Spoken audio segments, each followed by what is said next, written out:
Chairman Schwartner, members, I'm Chuck DeVore with the Texas Public Policy Foundation here in support of SB 75.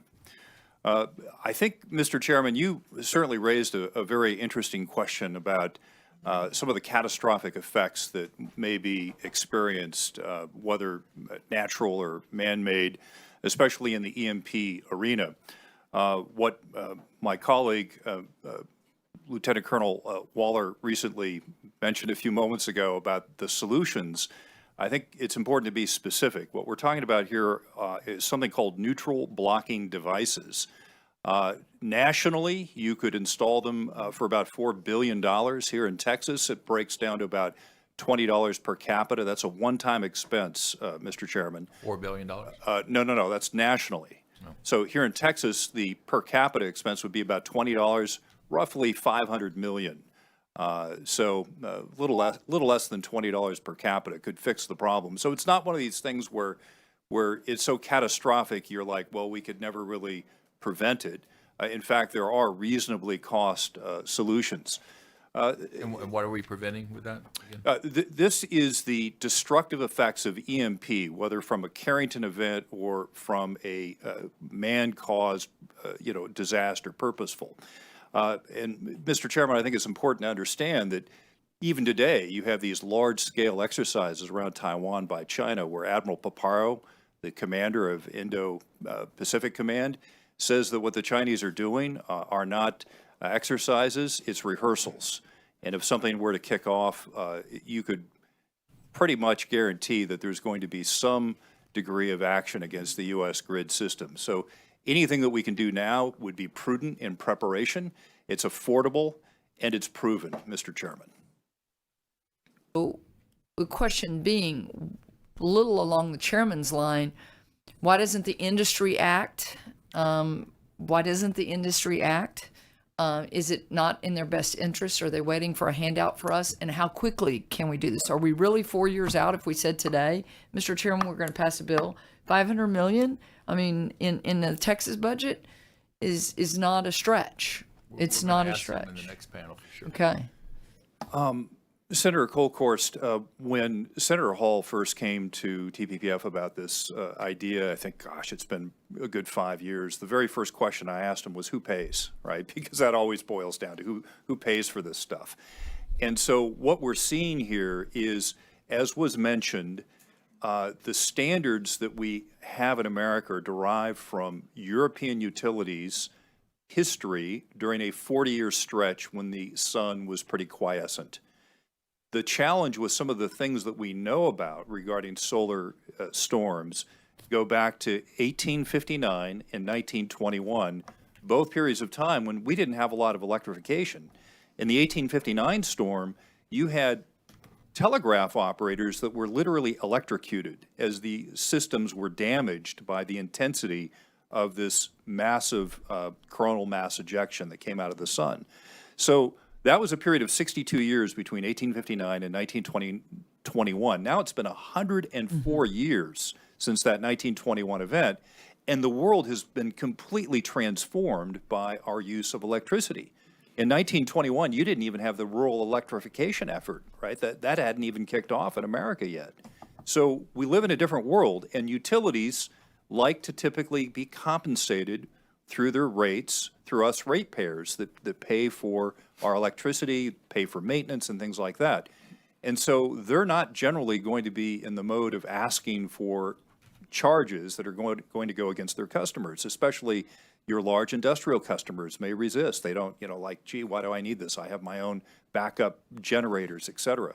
So this is something that's been a long time in coming and developing consensus.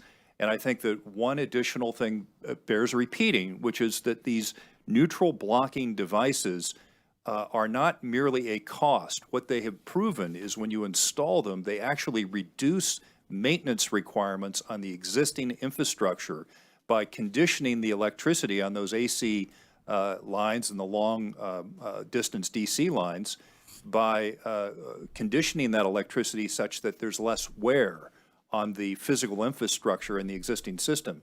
So it's not like it's an expenditure that has no benefit beyond safety. And I think that's another interesting consideration. So if we spent the money, we actually would save money and we would protect ourselves. It's pretty simple. Correct. No, it can't be that simple. Mr. Encore, we have ERCOT here too. But again, going back to the bill, it's an all threats bill. Y'all came up here and you were focused on EMP, but I just keep going back to, at least my thought, at least, that you could have 100 terrorists come across the southern border, properly stationed at various transformer stations or whatever across the United States. It'd be temporary damage, but it would be significant, at least for a while. Or you could have a bunch of kids in North Korea that are sabotaging from a cybersecurity standpoint.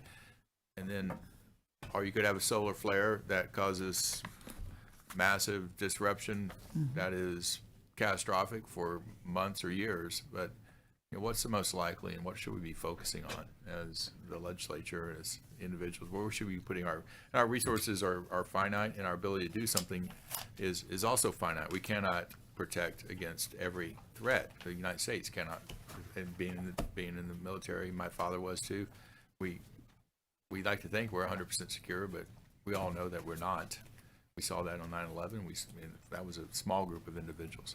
So what type of threats should the focus be of this commission? It appears, based on the testimony of the invited testimony, that it is EMP focused. Am I wrong about that? No, I don't think you're wrong at all, that there would be a focus on EMP and evaluate it against the others. But that's for the commission to be able to Exclusionary rack and stack. focus? Not at all. No, sir, absolutely not. In fact, in terms of the People's Republic of China, the methods of sabotage it's not just physical sabotage. In the cyber domain, there's extraordinarily frightening things that can be done.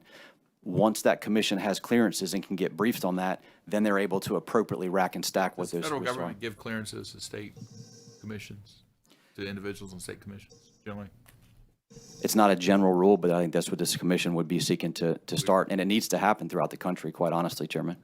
Mr. Chairman, if I may, in response to your question, in my written testimony, I do mention the physical sabotage, in fact, increasing frequency of physical sabotage that we've been seeing. Right. One of the challenges that we have is that the high voltage transformers that carry about 70% of America's electricity currently have a 3 to 4 year backlog. The plurality of those transformers are made in the People's Republic of China. Right. The number 2 nation, depending on the year of manufacture you examine, is either Germany or South Korea. America makes a small fraction of the total. And unfortunately, Mr. Chairman, because of Texas regulatory rules, because of our tax system, if you were a utility and you decided to store a $4 million transformer, we're going to charge a property tax for the pleasure of storing it here in the state. It's inventory, right?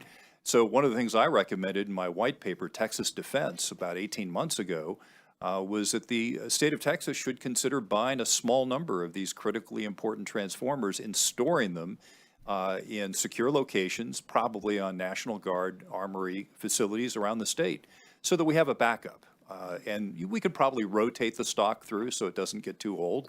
Again, very modest amount of money. I mean, if they're $2.5 to $4 million a piece, you probably don't have to buy too many of them to have a decent backup, just to make sure that if something terrible were to happen, that you could replace them very quickly. Sarah Hall.